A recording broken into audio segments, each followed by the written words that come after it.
Denguşum ayt nereden gelin bize ağaçtın mı çarlık kuşum yerge deyli bilin ile yergi deyli ana deyli beyle deyli bilin ile yergi deyli ana deyli beyle deyli bilin ile.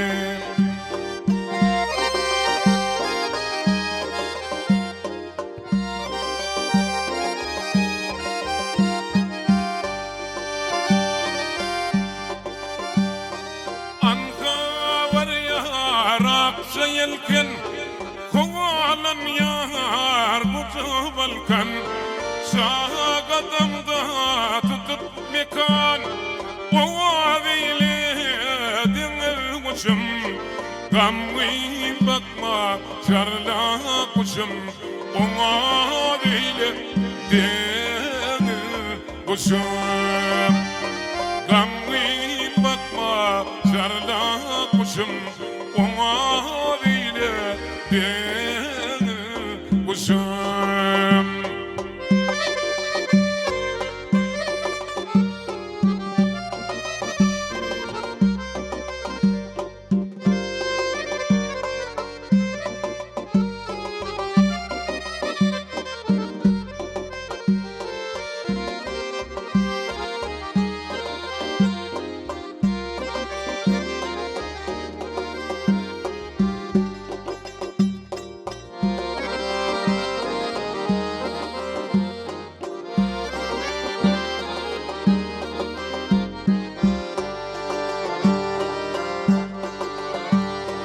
Koca kadar kalkınanda Ceygun derya tolkunanda Avadanın kalkımında Ova beyle denir kuşum Ova denir dilfil kuşum Ova beyle denir kuşum